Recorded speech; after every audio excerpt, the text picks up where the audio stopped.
सदगुरुदेव की जय हो। बंदी छोड़ सदगुरु रामपाल जी भगवान जी की जय हो। बंदी छोड़ सदगुरु रामपाल जी भगवान जी की जय हो।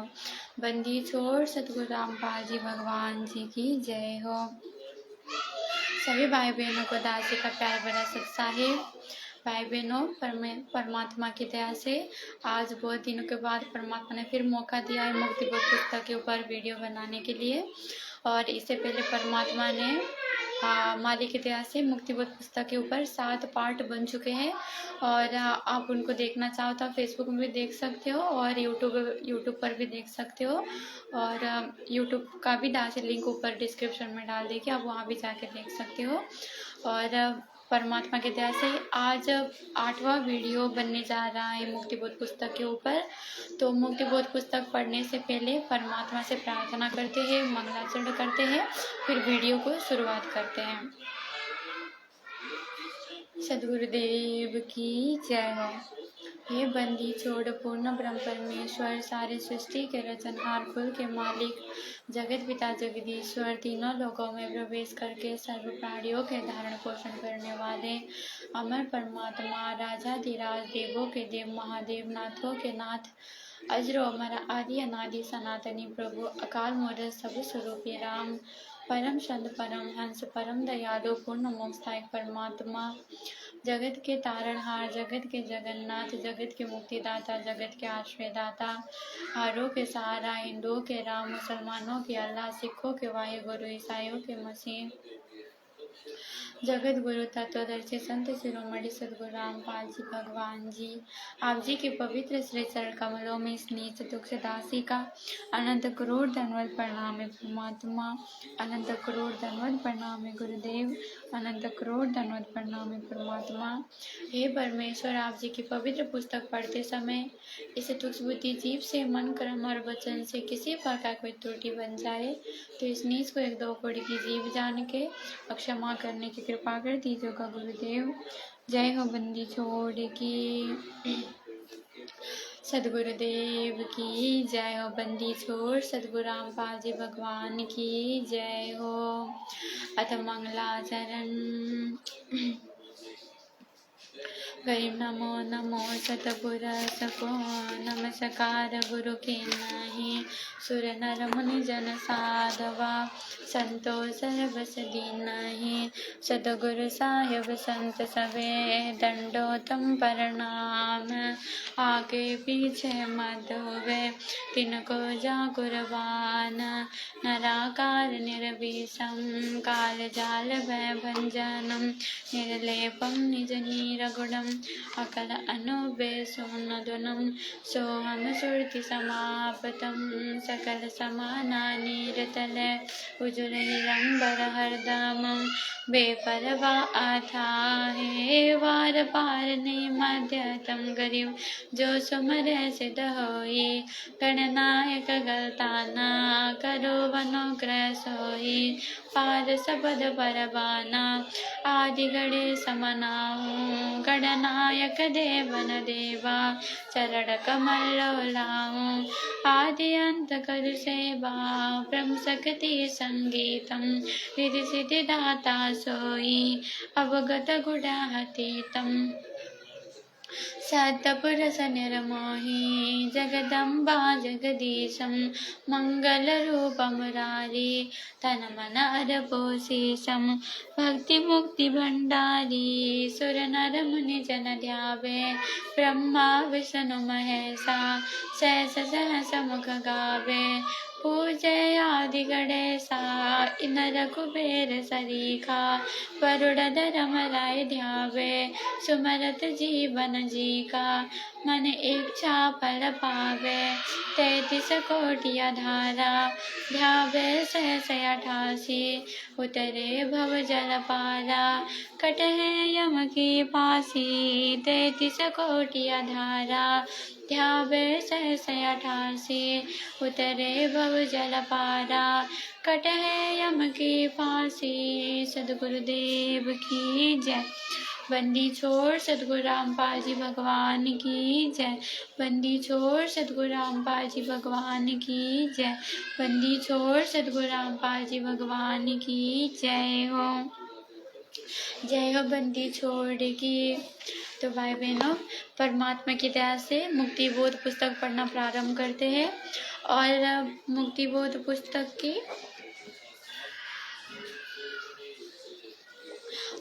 बोध पुस्तक की परमात्मा ने अंतिम वीडियो में पेज नंबर 70 तक परमात्मा के दया से मालिक ने पढ़वा दिया था। सुमरन के अंक का सरलार्थ चल रहा है और मुक्ति बोध पुस्तक पेज नंबर 70 तक परमात्मा ने पढ़वा दिया है। ये है वाणी नंबर 93 का सरलार्थ 93। सुमरन के अंक का वाणी नंबर 93 का सरलार्थ तक परमात्मा ने पढ़वा दिया है। अब उसके ठीक नीचे है सुमरन की महिमा। तो आज मालिक की दया से यहाँ से पढ़ना प्रारंभ करते हैं। सुमरन की महिमा। गुरु जी से दीक्षा में प्राप्त नाम का जाप करो तो उसकी सफलता तब मानना जब रोम रोम शरीर के बाल बाल भगवान प्यार में खड़े हो जाए। जैसे कोई अच्छी या बुरी सूचना मिलने पर रोमांच होता है, धुन लगन से उमंग उठे हुए स्मरण से सुरती नृत्य ध्यान में ऐसी कल्पना हो कि जैसे मैं आकाश में कुंज मल जो सूक्ष्म शरीर में है उसमें बैठकर नाम जाप की माला फेर रहा हूँ, यानी मेरी आध्यात्मिक रूहानी चढ़ाई वहाँ तक हो चुकी है। वास्तव में बंदगी विशेष नम्रता से बार बार झुककर बंदगी मतलब विशेष नम्रता से बार बार झुककर जाप करने को बंदगी कहते हैं। वो है जब सुरती नृत्य यानी ध्यान नाम जाप पर लगे। भावार्थ है कि नाम का जाप विशेष कसक यानी तड़फ के साथ लिया जाए। जैसे हाथी ने मरते समय निरंकार भाव से परमात्मा को याद किया था, उस भाव से रमता यानी लखे, रमता यानी सर्वव्यापक मालिक को लखे यानी देखे कि परमात्मा सब जगह है। सुरती की माला सुमरणी बनावे, ध्यान का एक भाव नाम पर तथा तुरंत दूसरा भाव निर्वाण यानी वांछित मोक्ष पर यानी नृत्य को मोक्ष की ओर लगावे। जैसे नाम जपते जपते कुछ क्षण निर्माण यानी मोक्ष स्थान सतलोक की भी सुध लेवे कि वहां पर जाएंगे, मौज से रहेंगे, जन्म मरण का कष्ट नहीं, रोग शोक नहीं, वहां जाएंगे फिर लौटकर नहीं आएंगे। इस प्रकार नृत्य मिले निर्वाण का भावार्थ समझो। यानी नाम जाप करते करते भी बीच बीच में हमने निर्माण यानी मोक्ष स्थान सतलोक के बारे में भी सोचना है।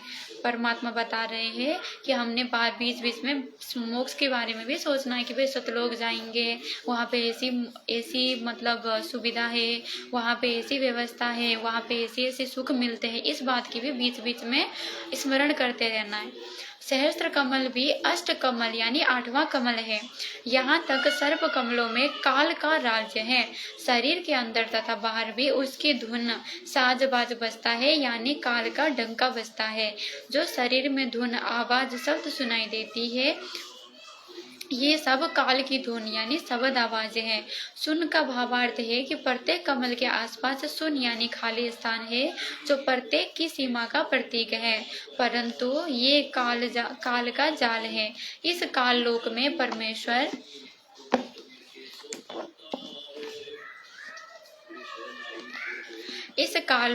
परमेश्वर का भी निवास है, परंतु परमेश्वर केवल दीक्षितों का ही साथ देता है। हद जीवों से दूर है बेहदियों के तीर। इस प्रकार उस परमात्मा से जो जुड़े हैं उनका साथ परमेश्वर देते हैं। साधक कहता है कि हमारे को तो सब स्थानों पर आप ही दिखाई देते हो, आप ही की शक्ति से सब दुनिया आती है, सुन भी आप ही लगते हो क्योंकि आपकी शक्ति से सब बने हैं। इनमें आप इनमें आपसे दूसर यानी दूसरी वस्तु कौन है? जो आता जाता है वो कौन है? यानी जन्म मरण हमारा किस लिए है? उत्तर दिया है कि इस जन्म मरण का मूल कारण अविद्या यानी तत्व ज्ञान का अभाव है, जिस कारण से जन्म मरण के फेर यानी चक्र को नहीं समझ सके, जो कर्मों के कारण हो रहा है। सत्य भक्ति के अभाव से 5 तत्वों तथा 25 प्रकृति अपने स्वभाव से कर्म कराकर जीवन नष्ट करा देती है, फिर अपने अपने भागों में बांट ले जाती है। सत्य नाम बिन ये शरीर रूपी नगर सूना यानी खाली है। इस शरीर में इच्छाओं तथा इच्छा पूर्ण न होने की चिंता तथा अन्य सुख दुख का ढोल बज रहा है, शोर हो रहा है। जैसे लड़का उत्पन्न हुआ तो खुशी का शोर, उस शोर में भगवान भूल गया, फिर लड़का मर गया, फिर दुख की रोहाराट यानी हाहाकार रूपी शोर, उस शोर में परमात्मा की भूल। इस प्रकार ये जीवन इस चूचू में समाप्त हो जाता है, यानी कभी तो सुख की खुशी में या फिर दुख के गम में, उसी चक्कर में जीवन खत्म हो जाता है। लेकिन प्राणी को परमात्मा का याद नहीं आता। कभी धन इकट्ठा करने के विचारों का शोर। इस प्रकार मानव शरीर का मूल कार्य छोड़कर जीवन अंत कर दिया। लूट ना लूटी बंदगी यानी राम नाम इकट्ठा नहीं किया। हे हंस हे भोले मानव, भोर हो गया यानी मृत्यु हो गई। जैसे भोर सुबह नींद खुलती है, सोपन समाप्त होता है, तो सोपन में बना राजा अपनी झोपड़ी में खटिया पर पड़ा होता है। इसी प्रकार मानव शरीर रहते भक्ति नहीं की तो मृत्यु उपरांत पशु पंक्षी वाली योनि रूपी खटिया पर पड़ा होगा, यानी पशु पक्षी बनकर कष्ट पे कष्ट उठाएगा। गरीब अगम निगम को खोज ले, बुद्धे विवेक विचार, उदय अस्त का राज दे, तो बिन नाम बिगाड़। भावार्थ है कि संत गरीबदासी ने परमेश्वर कबीर जी द्वारा दिया यथार्थ अध्यात्म ज्ञान बताया है कि हे मानव, अगम यानी भविष्य का यानी आगे के जीवन का, निगम यानी दुख रहित होने का, विवेक वाली बुद्धि यानी विशेष विवेचन करके विचार कर। अगम निगम को खोज ले, बुद्धि विवेक विचार यानी आगे अब भविष्य में आगे जाके कैसे दुख रहित होना है, उस बारे में बुद्धि विवेक माने विवेचन कर।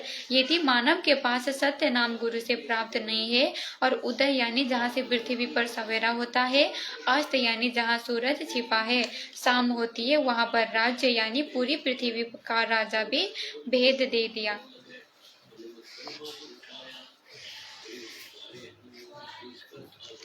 पृथ्वी का राज्य भी भेद दे दिया जाए तो वो तो बेगार की तरह है। बेगार की परिभाषा सन 1970 में आसपास पेट्रोल से चलने वाले बड़े 3 पहियों वाले टेम्पो यानी 3 व्हीलर टेम्पो चले थे। एक दिन एक टेम्पो वाला अपने मार्ग रूट पर नहीं आया। अगले दिन उससे पूछा कि कल क्यों नहीं आए, तो उसने बताया कि कल बेगार में चला गया था। उस समय थानों में जीप आदि गाड़ियां नहीं होती थी। यदि पुलिस ने कहीं छापा रेड मारना होता था तो किसी टेम्पो यानी 3 व्हीलर या 4 व्हीलर को शाम को थाने में पकड़कर लाते थे। रात्रि में या दिन में जहां भी जाना होता था उसको ले जाते थे। मालिक ही ड्राइवर होता था या मालिक का किराया का ड्राइवर होता था। तेल पेट्रोल भी अपने पास से डलवाते थे। सारा दिन उसे चलाते रहते थे। शाम को देर रात उसे छोड़ते थे। अन्य व्यक्ति देखता तो ऐसा लगता कि टेम्पो वाले ने आज तो घनी कमाई करी होगी, क्योंकि दिन रात चला है। परंतु उस टेम्पो वाले ने बताया कि अपने पास से 200 रुपये वर्तमान के 10,000 रुपये के बराबर 200 रुपये तेल में और खाने में खर्च हो गए। किराया 1 रुपया नहीं मिला। गाड़ी की घिसाई यानी चलने से हुई टूट फूट वो अलग खर्च हुआ। बेकार का अर्थ है कि आय बिल्कुल नहीं तथा परिश्रम अधिक होना, खर्च भी अधिक होना, इसको बेगार कहते हैं। बेगार का मतलब होता है कि बस खर्च होना और परिश्रम भी होना बस, लेकिन आय नहीं होना यानी इनकम नहीं होना। इसी प्रकार राजा अपने पूर्व जन्म के तप तथा दान धर्म से बनता है। राजा बनने पर जो सुख सुविधाएं उसे प्राप्त होती है उनमें उस राजा के पुण्य खर्च होते हैं। यदि वो राजा पूरे गुरु से भक्ति के वास्तविक नाम लेकर भक्ति नहीं करता तो उसको पुण्य की कमाई नहीं होती। पुण्य का खर्च राज के ठाठ में दिन रात समाप्त हो रहा है। जो सत्य भक्ति नहीं करता वो राजा बेगार कर रहा है। वाणी नंबर 101। एक, ऐसा को ना भागिया करे भजन को भंग, लोहे से कंचन भया पारस के सत्संग। दीक्षा लेकर ऐसा दुर्भाग्य वाला कौन है जो अपने नाम को खंडित करके भजन में भंग डालता है। लोहे से कंचन भया यानी नाम लेने से पहले मानव भी पशु पंक्षी जैसा जीवन जी रहा है। गुरु जी से नाम रूपी पारस से छूकर स्वर्ण यानी देवता बना दिया। गरीब सदगुरु पशु मानुष कर डारे, सिद्धि देकर ब्रह्म विचारे। गरीब बलिहारी कबीर बलिहारी, गुरु आपने घड़ी घड़ी सौ सौ बार, मानुष से देवता किया करत न लागी वार। सरलार्थ हो दीक्षा लेकर महामूर्ख होगा जो पूर्ण संत से दूर होगा और नाम त्याग कर भक्ति करना छोड़ देगा। वाणी नंबर 102 से 112। करीब पारस तुम्हारा नाम है लोहा हमारी जात, जड़ से ती जड़ पलटिया तुमको केतिक बात। करीब बिना भक्ति क्या होता है ध्रुव को पूछा जाए, सवा शेर अन्न पावते अटल राज दिया ताही। करीब बिना भक्ति क्या होता है भावे काशी करोत ले, मिटे नहीं मन वासना बहु विधि भरम संदेह। करीब भक्ति बिना क्या होता है भरम रहा संसार, रति कंचन पाया नहीं रावण चलती बार। करीब संगी सुदामा संत थे दारिद्र की दरियाव, कंचन महल बख्श दिए तंदुल भेंट चढ़ाव। करीब 2 कौड़ी का जीव था सेना जात गुलाम, भक्ति है तकरी आई धरिया स्वरूप हजाम। करीब नाम के बिट्ठल बहे नामा के बिट्ठल बहे और कलंदर रूप, गौ जिवाई जगत गुरु पातशाह जा भूप। करीब पीपा को परचा हुआ मिले भगत भगवान, सीता सुधी साबित रही द्वारा मति निधान। करीब धना भगत की धुन लगी बीज दिया जिनदान, सूखा खेत हरा हुआ कांकर बोई जान। करीब रेदास रंगीला रंग है दिए जनेऊ तोड़, जग जो नार चोले धरे एक रेदास एक गोड़। करीब मांझी मरद कबीर है जगत करे उपहास, केसो बंजार भया भगत बढ़ाया दास। वाणी नंबर 102 का सरलार्थ, हे परमेश्वर आपका नाम तो पारस है, हम जीव जाति वाले लोहा समान है। जब एक जड़ यानी पारस पत्थर के छूने मात्र से जड़ यानी लोहा सोहा बदल गया पलट गया, तो आपके लिए हमारे गुण धर्म बदल कर देवता बनाने की कितनी बात है। यानी कोई बात ही नहीं, अर्थात आप तो हम पर अवश्य कृपा करेंगे। वाणी नंबर 103 का सरलार्थ है, ध्रुव भगत और उसकी माता जी को एक दिन का 1.25 सेर यानी 1.25 किलोग्राम अन्न मिलता था खाने के लिए। ध्रुव का पिता उतानपाद था। ध्रुव भगत की मौसी यानी उतानपाद की छोटी पत्नी ने अपनी बड़ी बहन सुनीति को अलग घर में सजा के रूप में छुड़वा रखा था। दिन में केवल 1.25 सेर अन्न खाने को दिया जाता था। ध्रुव की कथा। राजा उतानपाद को अपनी पत्नी सुनीति से विवाह के कई वर्ष के पश्चात तक कोई संतान प्राप्ति नहीं हुई। एक दिन नारद जी ने रानी सुनीति से बताया कि राजा का दूसरा विवाह होगा तो आपको भी संतान प्राप्त होगी और उस नई पत्नी को भी संतान प्राप्त होगी। राजा का वृद्ध अवस्था में दूसरा विवाह हुआ। छोटी पत्नी ने नगर की सीमा पर आकर राजा से वचनबद्ध होकर अपनी शर्त मानने पर विवश किया कि मैं तेरे घर तब चलूंगी जब तू मेरी बहन को जो आपकी पत्नी है जाते ही घर से निकालकर दूसरे मकान में रखेगा, उसको 1.25 सेर अन्न खाने को प्रतिदिन देगा तथा मेरे गर्भ से उत्पन्न पुत्र को राज देगा। सुनीति ही अपने माता पिता के पास से जिद करके अपनी छोटी बहन सुरीति को मांग कर लाई थी। सुरीति को दुख था कि इसने मेरे जीवन से खिलवाड़ किया है कि एक वृद्ध से मेरा विवाह कराया। राजा ने विवश होकर ये शर्त मान ली। कुछ वर्ष पश्चात बड़ी रानी सुनीति ने एक लड़के को जन्म दिया। उसका नाम ध्रुव रखा। बाद में छोटी रानी सुरीति को लड़का हुआ, उसका नाम उत्तम रखा। जब ध्रुव की आयु 5 वर्ष तथा उत्तम की 4 वर्ष की हुई तो उत्तम का जन्मदिन भी कुछ महीने पश्चात ही था। राजा ने छोटी रानी के कहने से उत्तम का जन्मदिन मनाया। ध्रुव का जन्मदिन ईर्ष्यावश नहीं मनाने दिया। नगर में धूमधाम थी। ध्रुव ने भी अपने घर से जो नगरी से दूर एक बाग में था जन्मदिन को देखकर जाने की जिद की। माता सुनीति ने कहा कि बेटा तेरा उस नगर में कोई स्थान नहीं है, परंतु ध्रुव बच्चा था, जिद करके चला गया। राजा सिंहासन पर बैठा था, साथ में रानी बैठी थी। उत्तम अपनी माता के साथ गोडो यानी गोद में बैठा था। ध्रुव जाकर पिता के गोडो में सिंहासन पर बैठ गया। सुरीति को ईर्ष्या तो थी ही। उसने उठकर ध्रुव का हाथ पकड़कर सिंहासन से नीचे गिरा दिया, लात मारी और कहा कि ये स्थान सोतन के पुत्र के लिए नहीं है, इस पर उत्तम का अधिकार है। ध्रुव रोने लगा और पिता की ओर देखने लगा। सोचा कि पिता मुझे बुलाएगा, फिर से अपने पास बैठाएगा, परंतु ऐसा नहीं हुआ। आसपास अन्य मंत्री बैठे थे, नाच गाना हो रहा था, सब ये घटना देख रहे थे। ध्रुव रोता हुआ अपनी माँ के पास चला गया। माता को पहले ही पता था कि बेटे के साथ क्या होगा। आते ही ध्रुव को अपने सीने से लगाया और कहा कि बेटा, मैंने तेरे को इसलिए मना किया था कि तू वहां ना जा। ध्रुव ने माँ से पूछा कि माँ, राजा कौन बनता है? माता ने कहा कि बेटा, राजा भगवान बनाता है। भगवान कहाँ है, कैसे मिलता है? माता ने स्वाभाविक कह दिया कि भगवान जंगल में तपस्या करने से मिलता है। ध्रुव ने कहा कि माँ, मैं वन में जाकर तपस्या करके भगवान को प्राप्त करके राजा बनूंगा। ये कहकर घर छोड़कर वन की ओर जाने लगा। उसी समय रानी ने नौकर के द्वारा राजा को संदेश भेजा कि ध्रुव जंगल में जाने की जिद कर रहा है, उसको संभाल लो। राजा तुरंत वहां पर आया और ध्रुव से कहा कि बेटा, ऐसा ना कर, मैं तेरे को आधा राज दे दूंगा। ध्रुव ने कहा कि नहीं, आप तो छोटी माता से डरते हो, आप नहीं दे पाओगे, मैं तो भगवान से राज प्राप्त करूंगा। ये कहकर रोता हुआ घर त्याग कर चला गया। रास्ते में नारद जी मिले। उन्होंने पूछा कि कहाँ चले? ध्रुव ने कहा कि मेरी मौसी ने मेरे को लात मारकर पिता के पास से भगा दिया, कहा कि इस राज्य पर तेरा अधिकार नहीं है, उत्तम का अधिकार है। माँ ने बताया कि राज्य भगवान देता है, मैं तपस्या करके भगवान को प्राप्त करके राज्य मांगूंगा। नारद ऋषि ने कहा कि पहले गुरु बनाओ, गुरु बिना साधना निष्फल होती है। ध्रुव ने कहा कि आप मेरे गुरु बन जाओ। नारद ने स्वीकार कर लिया और ध्रुव को दीक्षा दी। ध्रुव ने एक पैर पर खड़ा होकर साधना की, घोर तप किया, खाना पीना भी कुछ नहीं किया। बालक का हठ तथा पूर्व जन्म की भक्ति की शक्ति के कारण छठे महीने परमात्मा प्रकट हुए। ध्रुव से कहा कि मांगो। बालक क्या मांगता है? ध्रुव ने कहा कि मुझे अटल राज दे दो। भगवान ने कहा कि तेरे को स्वर्ग में राज्य दूंगा, जीवन भर भक्ति कर, घर पर जा। ध्रुव घर पर आ गया। ध्रुव की भक्ति के कारण छोटी माता भी कुछ नर्म हुई और अपनी बड़ी बहन को सामान्य जीवन जीने की आज्ञा दी थी। उत्तम का विवाह हो गया। राज्य भी उत्तम को दिया गया। ध्रुव का विवाह हो गया।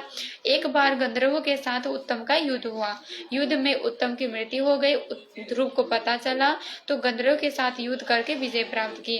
उत्तम की मृत्यु के पश्चात पृथ्वी का राज्य भी ध्रुव को प्राप्त हुआ तथा उत्तम की पत्नी भी ध्रुव को दी गई। इस प्रकार ध्रुव भगत को भक्ति करके अटल राज्य स्वर्ग का मिला तथा पृथ्वी का राज्य भी मिला। सुरीति को कर्म की सजा भी मिली, जिसने अपनी छोटी बहन को सताया था। अपने पुत्र को राजा देखना चाहती थी, वो बेटा भी नहीं रहा, जीवन नरक बना लिया। वाणी का यही भावार्थ है कि भक्ति के बिना क्या जीवन है। ध्रुव भगत की कथा इसकी गवाह है। कहा तो माँ तथा बेटे को कुल 1.25 किलोग्राम यानी 1250 ग्राम अन्न मिलता था। लूखी सूखी रोटी खाते थे। भक्ति करने से पृथ्वी तथा स्वर्ग का राज्य प्राप्त हुआ। जीवन रहा तब तक पृथ्वी पर राज्य किया। मृत्यु के पश्चात स्वर्ग में एक ध्रुव मंडल बनाया। उस नगरी पर ध्रुव ने राज किया। स्पष्टीकरण: ध्रुव ने जो हठयोग किया था उससे उसको केवल पूर्व जन्म के संस्कार का ही मिलना था। जैसे पाली को भैंस के सींग में परमात्मा मिल गया था। ध्रुव जब बड़े हुए तब उनको शास्त्रों का ज्ञान हुआ तो शास्त्र विधि अनुसार भक्ति की, उसका फल फिर किसी जन्म में मिलेगा। पहले ध्रुव स्वर्ग के राज्य का समय पूरा करेगा, फिर पृथ्वी पर मानव जन्म प्राप्त होगा। फिर कोई सतलोक का मार्गदर्शक संत मिला तो मुक्ति होगी, नहीं तो 84 लाख प्राणियों के जीवन को प्राप्त होगा। वाणी नंबर 104 का सरलार्थ: काशी नगर भक्ति का केंद्र माना जाता है। ब्राह्मणों ने एक ब्राह्मणा फैला रखा था कि जो काशी में क्रोध से अपना सिर कटा लेगा वो सीधा स्वर्ग जाएगा।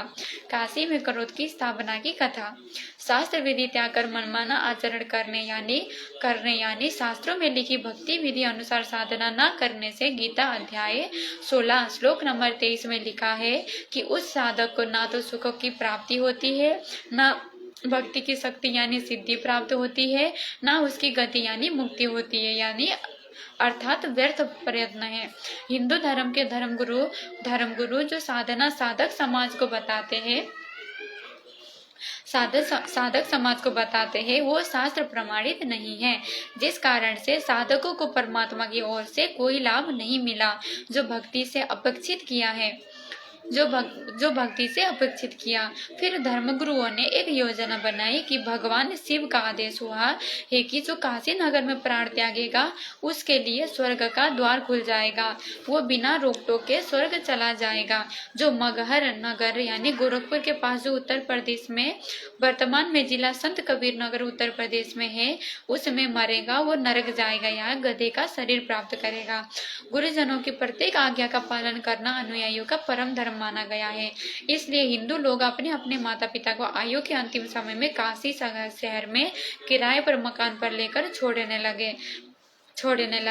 ये क्रिया धनी लोग अति करते थे। धर्मगुरुओं ने देखा कि ये जो यजमान काशी में रहने लगे हैं, उनको अन्य गुरुजन भ्रमित करके अनुयायी बनाने लगे हैं। काशी, गया, हरिद्वार आदि आदि धार्मिक स्थलों पर धर्मगुरुओं ब्राह्मणों ने अपना अपना क्षेत्र बांट रखा था। यदि कोई गुरु अन्य गुरु के क्षेत्र वाले यजमान का क्रियाक्रम कर देता है तो वो झगड़ा कर लेते थे, मारपीट तक की नौबत आ जाती थी। वे कहते हैं कि हमारी तो यही खेती है, हमारा निर्वाह इसी पर निर्भर है, हमारी सीमा है। इसी कारण से काशी के शास्त्र विरुद्ध साधना कराने वाले ब्राह्मणों ने अपने यजमानों से कहा कि आप अपने माता पिता को हमारे घर रखो, जो खर्च आपका मकान के किराए में तथा खाने पीने में होता है वो हमें दक्षिणा रूप में देते रहना। हम इनकी देखरेख करेंगे, इनको कथा भी सुनाया करेंगे। उनके परिवार वालों को ये सुझाव अति उत्तम लगा और ब्राह्मणों के घर अपने वृद्ध माता पिता को छोड़ने लगे और ब्राह्मणों को खर्चे से अधिक दक्षिणा देने लगे। इस प्रकार एक ब्राह्मण के घर प्रारंभ में 4 या 5 वृद्ध रहे। अच्छी व्यवस्था देखकर सबने अपने वृद्धों को काशी में गुरुओं के घर छोड़ दिया। गुरुओं ने लालच में आकर ये आफत अपने गले में डाल तो ली, परंतु संभालना कठिन हो गया। वहां तो 10-10 वृद्ध जमा हो गए। कोई वस्त्रों में पेशाब कर देता, कोई शौच आंगन में कर देता। ये समस्या काशी के सर्व ब्राह्मणों को थी। तंग आकर एक षड्यंत्र रचा। गंगा दरिया के किनारे एकांत स्थान पर एक नया घाट बनाया। उस पर एक डांट यानी आर्क आकार की गुफा बनाई। उसके बीच के ऊपर वाले भाग में एक लकड़ी चीरने का आरा यानी करोत दूर से लंबे रस्से से संचालित लगाया। उस करोत को पृथ्वी के अंदर अंडरग्राउंड रस्सों से लगभग 100 फुट दूर से मानव चलाते थे। ब्राह्मणों ने इसी योजना के तहत नया समाचार अपने अनुयायियों को बताया कि परमात्मा का आदेश आया है। पवित्र गंगा दरिया के किनारे करोत परमात्मा का भेजा आता है। जो शीघ्र स्वर्ग जाना चाहता है वो करोत से मुक्ति ले सकता है। उसकी दक्षिणा भी बता दी। वृद्ध व्यक्ति अपनी जिंदगी से तंग आकर अपने पुत्रों से कह देते कि पुत्रों, एक दिन तो भगवान के घर जाना ही है, हमारा उद्धार शीघ्र करवा दो। इस प्रकार ये परंपरा जोर पकड़ गई। बच्चे बच्चे की जुबान पर ये परमात्मा का चमत्कार चढ़ गया। अपने अपने वृद्धों को उस करोत से कटाकर मुक्ति मान ली। ये धारणा बहुत दृढ़ हो गई। कभी कभी उस करोत का रस्सा अड़ जाता तो उस मरने वाले से कह दिया जाता कि तेरे लिए प्रभु का आदेश नहीं आया है, 1 सप्ताह बाद फिर से किस्मत आजमाना। इस तरह की घटनाओं से जनता को और अधिक विश्वास होता चला गया। जिसके नंबर पर करोत नहीं आता था वो दुखी होता था, अपनी किस्मत को कोसता था। मेरा पाप कितना अधिक है, मुझे परमात्मा कब स्वीकार करेगा। वे पाखंडी उसकी हिम्मत बढ़ाते हुए कहते थे कि चिंता ना कर, 1-2 दिन में तेरा 2 बार नंबर लगा देंगे, तब तक रस्सा ठीक कर लेते हैं और हत्या का काम जारी रखते हैं। इसको काशी में करोत लेना कहते थे और गारंटीड यानी जिम्मेदारी व विश्वास के साथ मुक्ति होना मानते थे। स्वर्ग प्राप्ति का सरल तथा जिम्मेदारी के साथ होना माना जाता था जबकि ये अत्यंत निंदनीय अपराधी कार्य था। इसलिए वाणी नंबर 104 में कहा है कि शास्त्र अनुकूल भक्ति के बिना कुछ भी लाभ नहीं होगा, चाहे काशी में करोध से गर्दन भी कटवा लो। कुछ बुद्धिजीवी व्यक्ति विचार किया करते थे कि स्वर्ग प्राप्ति के लिए तो राजाओं ने राज त्याग दिया, जंगल में जाकर कठिन तपस्या की, शरीर के नष्ट होने की भी चिंता नहीं की। यदि स्वर्ग प्राप्ति करना इतना सरल था तो ये विधि सतयुग से ही प्रचलित होती। ये तो सबसे सरल है। सारी आयु कुछ भी करो, वृद्ध अवस्था में काशी में निवास करो या क्रोध से शीघ्र मरो और स्वर्ग में मौज करो। इसलिए वाणी नंबर 104 में कहा है कि इससे भी कहीं शंकाएं बनी रहती थी। ये विधि भी संदेह के घेरे में थी। यदि इतना ही मोक्ष मार्ग है तो गीता जैसे ग्रंथ में लिखा होता। ऐसी शास्त्र विरुद्ध क्रिया से मन के विकार भी समाप्त नहीं होते। भिखारी जीव का मोक्ष होना बताना संदेह स्पष्ट है, यानी भिखारी जीव का मोक्ष होना बताना संदेह स्पष्ट है। भिखारी जीव जो जिंदगी भर विकार करता है, उल्टे कर्म करता है, उसका मोक्ष तो कैसे संभव होगा, इसलिए यह संदेह युक्त था। वाणी नंबर 105 का सरलार्थ, श्रीलंका का राजा रावण भी हट करके तप करता था। उसने अपना सिर धड़ से काटकर दोनों हाथों से नीचे से काटकर भगवान तमगुण शिव जी को 10 बार चढ़ाया था। फिर भगवान ने उसको 10 बार जीवित करके पूछा कि क्या चाहता है भक्त। रावण ने सिद्धि, धन तथा लंका का राज्य मांगा, वो दे दिया। पूर्ण परमात्मा की सत्य भक्ति बिना ऐसे जीवन नष्ट हो जाता है। रावण के सोने गोल्ड के मकान बना रखे थे, ऐसे आराम के सब साधन प्राप्त कर लिए। 33 करोड़ देवताओं को भी अपने कैद में डाल रखा था। अहंकार से भरकर अत्याचार करता था। श्री रामचंद्र की पत्नी सीता का अपहरण किया। राम तथा रावण का युद्ध हुआ। रावण की युद्ध में मृत्यु हो गई। सब सोना यानी कंचन यही छोड़कर चला गया। एक रति 1 ग्राम भी सोना अपने साथ लेकर नहीं गया। इसलिए बताया है कि भक्ति के बिना कुछ लाभ नहीं होता। संसार से तत्वज्ञान के अभाव से शास्त्र विरुद्ध भक्ति करके भी निराश जाता है, गलत साधनाओं में भटक रहा है। जैसे रावण ने शास्त्र विरुद्ध तमगुण शिव जी की भक्ति की थी और शीश भी चढ़ाया, परंतु मोक्ष नहीं मिला और खाली हाथ संसार से चला गया। वाणी नंबर 106 का सरलार्थ, कथा है सुदामा जी को धनी बनाया। श्री कृष्ण जी तथा ब्राह्मण सुदामा जी सहपाठी यानी क्लास फेलो थे। शिक्षा काल में दोनों की घनिष्ठ मित्रता थी। शिक्षा उपरांत श्री कृष्ण जी द्वारिका के राजा बने। सुदामा जी अपना पारंपरिक कार्य कर्मकांड करके यजमानी करने लगे। वे वास्तव में ब्राह्मण थे, ग्रंथों के ज्ञान के अनुसार अपने जीवन को चलाते थे, परंतु ऋषियों को ही ग्रंथों के गूढ़ रहस्य का ज्ञान नहीं था। इस कारण से साधना, शास्त्र विधि त्याग कर मनमाना आचरण जो गुरुजनों ने बताया हुआ था वही करते थे, जिससे वर्तमान में कोई लाभ नहीं हो रहा था। श्री सुदामा जी किसी यजमान को भ्रमित करके रुपये या अन्य पदार्थ नहीं लेते थे। केवल अपना व परिवार का भोजन तथा कपड़े यदि आवश्यक हुई तो लेते थे। कुछ दिन कोई क्रियाक्रम करवाने वाला नहीं आया। भोजन की समस्या पूरे परिवार को हो गई। सुदामा जी की पत्नी ने कहा कि अपने 4 पुत्र छोटे छोटे हैं, भूख से बेहाल है। आप कहते हो कि द्वारिकाधीश श्री कृष्ण जी मेरे मित्र हैं, वही द्वारिका के राजा है।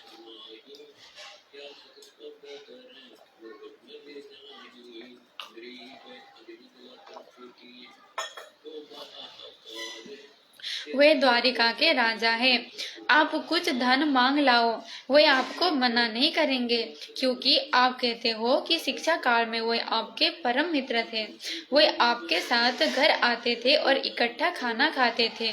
सुदामा जी ने कहा कि ब्राह्मण का काम मांगना नहीं होता, अपने कार्य कर्म कांड करके दक्षिणा ले सकता है। श्री कृष्ण मेरे यजमान भी नहीं है, इसलिए मेरा सिर नीचा हो जाएगा। यदि मित्रता समाप्त करनी हो तो मित्र से कहो कुछ दो। ये गलती सुदामा विप्र कभी नहीं कर सकता, भूखा मर सकता है। शास्त्रों में लिखा है कि जिसने पूर्व जन्म में दान धर्म नहीं किया वो अगले जन्म में निर्धन रहता है। मैंने पूर्व जन्म में कोई दान नहीं किया होगा, इसलिए मैं निर्धन हूँ, मुझे धन नहीं मिल सकता।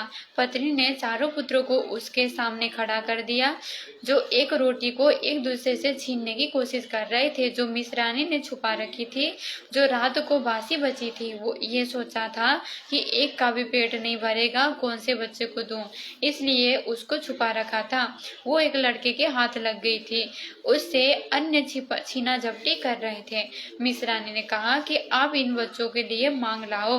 वो दृश्य देखकर सुदामा एकांत में जाकर परमात्मा से विनय करने लगा तथा आंखों में पानी भर आया।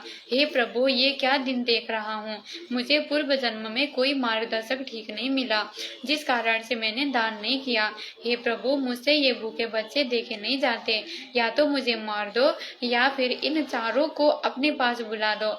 इतने में परमेश्वर कबीर जी एक यजमान का रूप धारण करके आए और ढेर सारा सूखा सीधा यानी आटा, चावल, दाल, खांड की, नमक, मिर्च, बच्चों के कपड़े देकर चले गए। ब्राह्मणी ने तुरंत भोजन बनाया, बच्चों को परोसा। इतने में सुदामा जी आंसू पोंछकर रसोई की ओर गया तो बच्चे खाना खा रहे थे। पूछने पर पता चला कि कोई भक्त आया था, वो सामान दान कर गया है। सुदामा जी ने पूछा कि क्या नाम बताया था। पत्नी ने कहा कि दामोदर नाम बताया था। सुदामा जी ने अपने दिमाग पर जोर दिया तो कोई भी दामोदर नाम का यजमान उनका नहीं था। उस नाम का कोई भी व्यक्ति नगरी में भी नहीं था। उस दिन के अतिरिक्त 3 दिन का राशन पूरे परिवार का था। पत्नी ने फिर आग्रह किया कि आप श्री कृष्ण जी से कुछ मांग कर ले आओ, तो सुदामा ने हाँ कर दी, परंतु मन में यही था कि जाकर आ जाऊंगा, मांगूंगा नहीं। किसी मित्र या रिश्तेदारी में जाते समय उनके लिए घर से कुछ मिठाई बनवा कर ले जाने की परंपरा थी। उसके स्थान पर पत्नी ने 3 मुट्ठी यानी 250 ग्राम चावल भूनकर भक्त की चद्दर के पल्ले से बांध दिया। सुदामा जी द्वारका में तीसरे दिन शाम को पहुंचा। मेले कपड़े, टूटी जूती, एक भिखारी जैसे भेष में श्री कृष्ण जी के राजभवन के सामने द्वार पर खड़ा हो गया और द्वारपाल से अंदर जाने के लिए आज्ञा चाहिए। तो द्वारपाल ने परिचय पूछा, कौन हो, क्या नाम है, कहाँ से आए हो, क्या काम है। ये राजा का राजभवन है, आपको किससे मिलना है। सुदामा जी ने अपना परिचय दिया। फिर द्वारपाल ने कहा कि पहले हम महाराज जी से आज्ञा लेकर आएंगे, यदि आज्ञा हुई तो आपको मिलाएंगे। द्वारपाल ने भी श्री कृष्ण जी को सब पता बताया तो श्री कृष्ण जी नंगे पैरों सिंहासन छोड़कर दौड़े दौड़े आए और मेले धुले भरे कपड़ों समेत सुदामा जी को गले से लगा लिया और सिंहासन पर बिठा दिया। फिर अपने हाथों सुदामा जी के पैर धोए, नहाया, नए कपड़े पहनाए, कई प्रकार का भोजन बनवाया। खाने के लिए जो चावल सुदामा जी लाए थे उनको बड़ी रुचि के साथ श्री कृष्ण जी ने खाया। सुदामा जी के खाने के लिए कहीं प्लेटों में हलवा, खीर, कहीं सब्जी रोटी सामने रख दी। सुदामा जी को अपने घर का दृश्य याद आया कि आज शाम का खाना घर पर नहीं है, बच्चे भूखे बैठे हैं, रो रहे होंगे, माँ रोटी कर रहे होंगे। मैं ये पकवान कैसे खाऊं, यदि नहीं खाऊंगा तो श्री कृष्ण जी को पता चलेगा कि मैं कुछ मांगने आया हूँ। इसलिए एक ग्रास लेकर धीरे धीरे खाने लगा, उंगलियों को बार बार मुंह में चाटकर समय बिताने लगा। परंतु श्री कृष्ण जी की दृष्टि तो मित्र के मुख कमल पर थी। सब हाव भाव देख रहे थे। कहा खा ले यार सुदामा, क्यों उंगली चाटे हैं। सुदामा जी ने 2 रोटी खाई तथा खीर हलवा नाम मात्र खाया और हाथ धोकर बैठ गया। श्री कृष्ण जी ने पूछा कि बच्चे तथा भाभी जी कुशल है, निर्वाह ठीक चल रहा है। सुदामा जी ने कहा कि तेरी दया से है भगवान, हमको सुख सारा है, किसी वस्तु की कमी नहीं, मेरा ठीक गुजारा है। श्री कृष्ण जी तो समझ चुके थे कि ये मर जाएगा, मांगेगा नहीं। उसी समय सुदामा जी को दूसरे कक्ष में विश्राम के लिए निवेदन किया और राज दरबार में जाकर विश्वकर्मा जी को बुलाया, जो मुख्य इंजीनियर था, तथा सुदामा जी का पूरा पता लिखवाकर उसका सुंदर महल बनाने का आदेश दिया तथा कहा कि लाखों रुपए का धन ले जा जो भगत के घर रख आना। ये कार्य 1 सप्ताह में होना चाहिए। विश्वकर्मा जी ने 6 दिन में कार्य संपूर्ण करके रिपोर्ट दे दी। सुदामा जी प्रतिदिन चलने के लिए कहते तो श्री कृष्ण जी विशेष विनय करके रोक रहे। 7वें दिन सुदामा चल पड़ा। नहीं बहुमूल्य वस्त्र पहने हुए थे। रास्ते में रास्ते में सोचता हुआ आ रहा था कि कृष्ण मेरे से पूछ रहा था कि किसी वस्तु का अभाव तो नहीं है। क्या उसको दिखाई नहीं दे रहा था कि मेरा क्या हाल है? वही बात सही हुई कि मित्रता समान हैसियत वालों की निभती है। इतनी देर में जंगली भीलों ने रास्ता रोक लिया और कहा कि निकाल दे जो कुछ रखा है, निकाल दे जो कुछ रखा है। सुदामा जी ने कहा कि मेरे पास कुछ भी नहीं है, मेरे पास कुछ भी नहीं है। भीलों ने तलाशी ली तो कुछ नहीं मिला। सुदामा जी के कीमती धोती कुर्ता छीन ले गए, उनको नंगा छोड़ गए। सुदामा जी को ये सजा अविश्वास की मिली थी। शाम को सूर्य अस्त के बाद अपनी झोपड़ी से थोड़ी दूर पर अंधेरे में एक वृक्ष के नीचे खड़ा होकर देखने लगा तो देखा कि झोपड़ी उखाड़कर फेंक रखी है। उसके स्थान पर आलीशान महल 2 मंजिल का बना है। सुदामा जी दुखी हुए कि किसी ने झोपड़ी कुटिया भी उखाड़ दी और कब्जा करके अपना मकान बना लिया। अब बच्चे तथा पत्नी पता नहीं कहाँ भूखे मारे डूबकर मर गए होंगे। अब जीवित रहकर क्या करना है? मैं भी दरिया में समाधि लेकर जीवन अंत करता हूँ। यदि परिवार जीवित भी होगा तो भूख के मारे तड़प रहा होगा। मेरे से देखा नहीं जाएगा। वहां से चलने वाला था। उसकी पत्नी महल पर खड़ी होकर अपने पति जी को आने की वाट देख रही थी।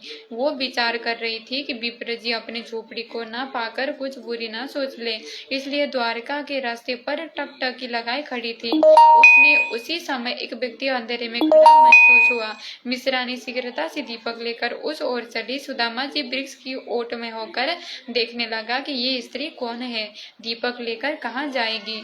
दीपक की रोशनी में सुदामा ने अपनी पत्नी को पहचान लिया, परंतु महल से आई है, ये क्या मांजरा है? सुदामा जी ने कहा कि दीपक बुझाओ, मैं नंगा हूँ। रास्ते में भीलों ने मेरे वस्त्र छीन लिए जो कृष्ण जी ने नए बहुत कीमती बनवाए थे। पंडितानी ने दीपक बुझा लिया। सुदामा ने पूछा कि ये महल किसने बना दिया? अपनी झोपड़ी किसने उखाड़ दी? आप किसके महल से आई हो? नौकरानी का कार्य करने लगी हो क्या? पंडितानी ने कहा कि हे स्वामी, ये महल आपके मित्र कृष्ण ने बनवाया है। आपके जाने के चौथे दिन सैकड़ों कारीगर आए, साथ में बेलों पर पत्थर, ईंटें, चूना तथा अन्न धन लाद कर लाए थे। 6 दिन में संपूर्ण करके चले गए। आवो, ये आपका महल है। महल में आकर देखा तो अन्न धन से भरपूर था, जीवन भर का सामान था। पंडितानी ने पूछा कि आपके कपड़े क्यों उतारे? आपके पास कुछ था ही नहीं, पुराने वस्त्र थे, उनका भील क्या करेंगे? तब सुदामा ने सारी घटना बताई तथा अपने उस घटिया विचार की भी जानकारी दी जो मित्र के प्रति आया था, कि मेरे से कृष्ण पूछ रहा था कि घर के किसी वस्तु की कमी तो नहीं है, गुजारा ठीक चल रहा है क्या? मैंने कह दिया कि आपकी कृपा से सब कुशल है, किसी वस्तु की कमी नहीं है, निर्वाह ठीक चल रहा है। पत्नी ने कहा कि आप कहाँ मांगने वाले हो? वे तो अंतर्यामी है, सब जान गए थे। सुदामा जी ने कहा कि सब जान गए थे, इसलिए तो मेरे वस्त्र भी छिनवा दिए। मैं विचार करता जा रहा था कि देखा मित्र मेरे से पूछ रहा था कि सब ठीक तो है, किसी वस्तु की कमी तो नहीं है। मैं सोच रहा था कि क्या उसको मेरी दशा देखकर ये नहीं पता था कि ये दशा क्या ठीक ठाक की होती है। ठीक ही कहा है कि मित्रता तो समान हैसियत वालों की निभती है। मैंने तो इतना विचार किया ही था कि उसी समय मेरे वस्त्र भी लूट लिए गए। तब मिश्रानी ने कहा कि आपकी परीक्षा ली थी, परंतु आप यहीं पर चूके थे, उसी का झटका आपको दिया। अब देख तेरे मित्र का कमाल, बच्चों के वस्त्र राजाओं जैसे हैं। 4 सिपाही चारों कोनों पर रखवाली कर रहे हैं। वाणी नंबर 106 में यही कहा है कि संत सुदामा श्री कृष्ण के संगी यानी मित्र थे, जो दारिद्र यानी टोटे यानी निर्धनता की दरिया यानी नदी यानी अत्यधिक निर्धन व्यक्ति था। उसके चावल खाकर कंचन यानी स्वर्ण के महल बख्श दिए यानी निशुल्क मुफ्त में दे दिए। विचार, श्री कृष्ण जी राजा थे। अपने मित्र की इतनी सहायता करना एक राजा के लिए कोई बड़ी बात नहीं है। इतनी सहायता तो एक प्रांत का मंत्री अपने मित्र की आसानी से कर सकता है।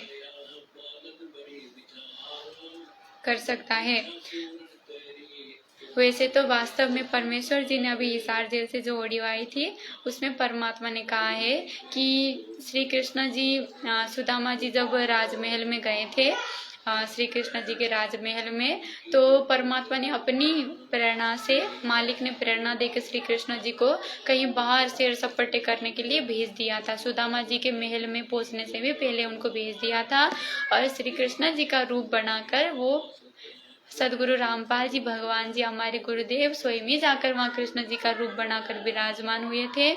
और सुदामा जी का जो भी 7-6 दिन तक परमात्मा ने जो भी उनका महल बनाया, उनको जो भी सारी चीजें दी, ये सब परमात्मा ने खुद से ही किया था। और कृष्ण जी को तो पता भी नहीं था कि ये सब हो गया, वो तो उनको बाद में पता चला कि ये सब हो गया।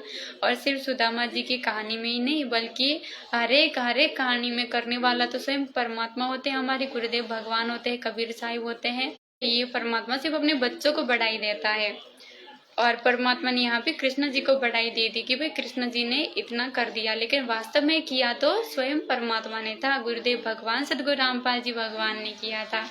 बंदी छोड़ सदगुरु रामपाल जी भगवान की जय हो। बंदी छोड़ सदगुरु रामपाल जी भगवान की जय हो। भाग्यवान घर होवे सतगुरु की बाणी। माफ करना भाई बहनों, थोड़ा फोन कॉल आ रही थी तो थोड़ी डिस्कनेक्ट हो गए। फिर वापस शुरू करते हैं पढ़ना। परमेश्वर कबीर जी ने उनकी मृत्यु के उपरांत कुछ समय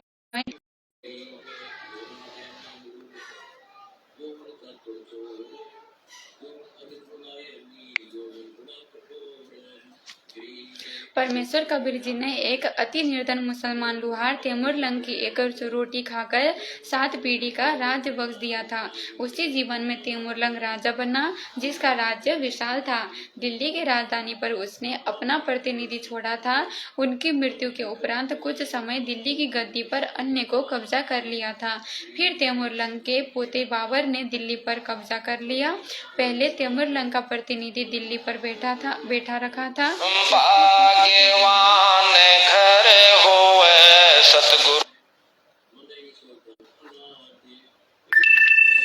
सच्चाई भाई बहनों माफ करना, बार बार कॉल आ रही थी इसलिए डिस्कनेक्ट हो रहा था। प्रारंभ करते फिर से।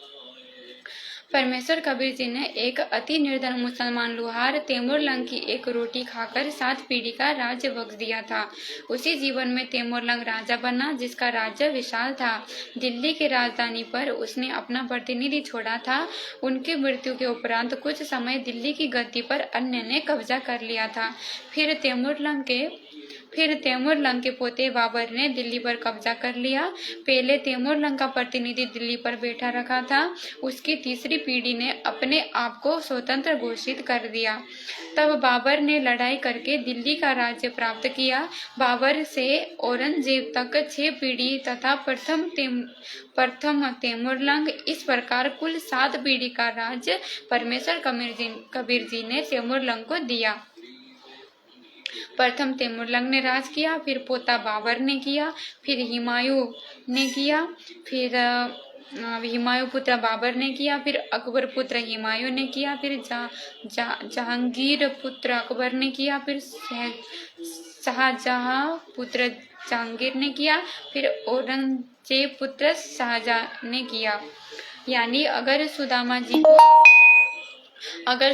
जी को अगर मानो कृष्ण, ये भी मान ले कि कृष्ण जी ने सुदामा जी को दे दिया था, जो भी उनका महल बनवा दिया था एक मुट्ठी चावल खा के, ये भी माने तो फिर कृष्ण जी ने तो बस सुदामा जी को मतलब एक मुट्ठी चावल खा के एक महल बनवा दिया था उनका।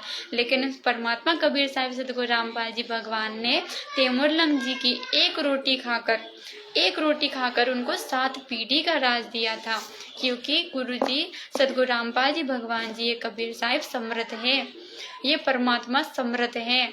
दूसरे जो उसी चीज में जैसे मानो कृष्ण, अगर ये माने कि भाई कृष्ण जी ने किया था, तो फिर उन्होंने वो तो सिर्फ एक महल बना दिया था उन्होंने। एक मुट्ठी चावल खा के एक महल बना दिया था, लेकिन कबीर परमेश्वर सदगुरु रामपाल जी भगवान ने 7 पीढ़ी का राज दिया था। कहाँ तो एक महल और कहाँ तो 7 पीढ़ी का राज। विशेष भिन्नता, जन्म मरण का कष्ट न श्री कृष्ण जी का समाप्त है न सुदामा जी का। दोनों ही आगे के जन्मों में अन्य प्राणियों के शरीर में जाएंगे। तैमूर लंग को 7 पीढ़ी का राज्य भी मिला और मोक्ष भी मिला। सहायता में इतना अंतर समझे, जैसे सहायता एक तो प्रांत का मंत्री करे, दूसरा देश का प्रधानमंत्री करे। कबीर जी यानी सत्य पुरुष को प्रधानमंत्री जानो और श्री कृष्ण जी को प्रांत का मंत्री जानो। फिर भी बात भक्ति की चल रही है। कबीर जी ने कहा है कि कबीर जो जाकी शरणा बसे ताको ताकी लाज, जल सोई मछली चढ़ जा और बह जाते गजराज। वाणी नंबर 107 का सरलार्थ, भक्त नंदा नाई सेन की कथा। नाई समुदाय में एक महान भक्त नंदा जी हुए हैं। नाई को सेन भी कहते हैं। वे परमात्मा की धुन लगन में लगे रहते थे। राजा के निजी नाई थे। प्रतिदिन राजा की हजामत करने, दाढ़ी काटने जाया करते थे। राजा के सिर की मालिश करने भी जाते थे। भक्त नंदा जी एक दिन भगवान की भक्ति में इतना मगन हो गया कि उसको ध्यान नहीं रहा कि मैंने आज राजा की हजामत करने जाना था। राजा की सेव दाढ़ी बनाने करने व जाने का निर्धारित समय था। वो समय जा चुका था। 2 घंटे देर हो चुकी थी। राजाओं की जुबान पर दंड रहता था। जो भी नौकर जरा सी गलती करता था तो उसको बेरहमी यानी निर्दयता से कोड़ों से पीटा जाता था। अचेत होने पर छोड़ा जाता था। शरीर की खाल उतर जाती थी। रो रो कर बेहोश हो जाता था। यह दृश्य भक्त नंदा कई नौकरों के साथ देख चुके थे। आज उनको वही भय सता रहा था। कांपते कांपते राजा के निवास पर पहुंचे। राजा के पैरों में गिरकर देर से आने की क्षमा याचना करने लगा। कहा कि माई बाप, आगे से कभी गलती नहीं करूंगा। भक्त ने देखा कि राजा की दाढ़ी बनाई हुई थी, सिर में मालिश भी कर रखी थी। भक्त सेन को समझते देर नहीं लगी कि अन्य किसी नाई से हजामत तथा मालिश कराई है। राजा ने पूछा कि हे हजामत करने वाले नाई, आप क्या कह रहे हो? आप पागल हो गए हो क्या? भक्त नंदा जी ने कहा, महाराज, आज मुझे ध्यान ही नहीं रहा, मैं भूल गया। मैं आपके दाढ़ी बनाने के समय पर नहीं आया। जीवन में पहली व अंतिम गलती है, कभी नहीं करूंगा। उसका विलाप सुनकर रानी तथा अन्य मंत्री भी आ गए थे। राजा ने कहा कि सेन, आप अभी अभी दाढ़ी बनाकर सिर के मालिश करके गए हो। आप क्या करके रहे हो? आप देर से आए हो? क्या नींद में बोल रहे हो क्या? भक्त नंदा जी ने कहा कि नहीं महाराज, आपने किसी अन्य नाई से हजामत कराई है। मैं तो अभी अभी आया हूँ।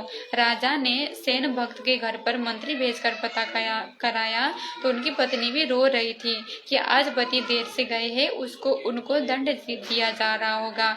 मंत्री ने पूछा कि क्यों रो रही हो बहन?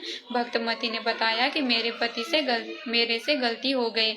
मैंने भक्त को याद नहीं दिलाया। भक्ति पर बैठने से पहले भक्त ने कहा था कि कुछ समय पश्चात मुझे याद दिलाना कि राजा की सेवा करने जाना है। मैं भी भूल गई। भक्त की भक्ति में व्यस्त थे। भक्त भी भक्ति में व्यस्त थे। 2 घंटे बाद उठे तो याद आया उनकी नौकरी जाएगी तो हम क्या खाएंगे? बच्चे भूखे मर जाएंगे। पति को दंड मिलेगा। मंत्री जी तुरंत वापस आए और राजा से बताया कि वास्तव में नंदा तो देर से अभी आया है। इनके रूप में कोई और आया था जो आपके हजामत तथा मालिश करके चला गया। ये बात सुनकर राजा को समझते देर नहीं लगी कि भक्त सेन के रूप में भगवान आए थे। राजा सिंहासन से नीचे आया और भक्त सेन जी को सीने से लगाया और कहा कि भक्त, मैं तेरे को सेवा से मुक्त करता हूँ, तेरे को राज दरबार में दरबारी रखता हूँ। मेरे को दोष लगा है कि भक्त के स्थान पर भगवान ने मेरी दाढ़ी बनाई, सिर की मालिश की। मैं इस पाप को कहाँ कैसे धोऊंगा? नंदा जी भी समझ गए कि मेरे कारण परमात्मा को कष्ट हुआ तो और जोर जोर से रोने लगे कि ये परवरदिगार, मुझ 2 कौड़ी के दास के कारण आप स्वर्ग छोड़कर हजाम यानी नाई बने, मुझे उठा लेते। भगवान, आपको कष्ट उठाना नहीं पड़ता, मैं समय पर आ जाता। इसलिए वाणी के माध्यम से बताया है कि सच्चे भक्त पर परमात्मा ऐसे कृपा करते हैं। वाणी नंबर 108 का सरलार्थ। इस वाणी में महाराष्ट्र के भक्त नामदेव जी पर परमात्मा की कृपा का वर्णन। यानी नंदा नाई जी की कथा संपूर्ण हुई। अब कथा शुरू होती है भक्त नामदेव जी की। संत नामदेव जी पर प्रभु कृपा। कथा। संत नामदेव जी का जन्म सन 1270 विक्रमी संवत 1327 में छिपा जाति में गांव पुंडरपुर, जिला सतारा, महाराष्ट्र प्रांत में हुआ।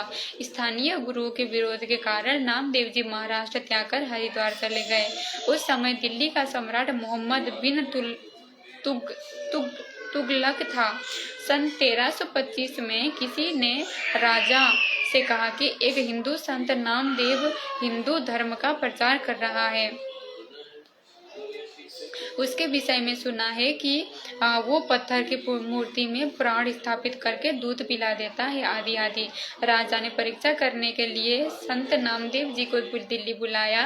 राजा के सिपाही संत जी को बांध कर ले गए। एक गाय को तलवार से गर्दन से काटा गया और संत नामदेव से कहा कि तू जनता को भ्रमित करता फिरता है, इस गाय को जीवित कर, नहीं तो तेरे को मृत्यु दंड दिया जाएगा।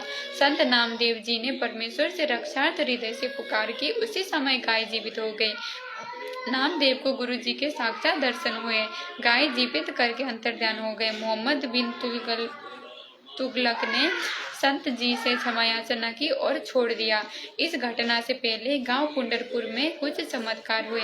विठल भगवान की मूर्ति को दूध पिलाना। भक्त नामदेव जी के माता पिता के विठल श्री विष्णु जी, जो एक ईंट ब्रिक पर खड़े हुए की पत्थर या पीतल की मूर्ति बनाई जाती है, के परम भक्त थे। भगवान श्री विष्णु उर्फ श्री कृष्ण जी का विठल नाम कैसे पड़ा? एक छोटे से गांव में भक्त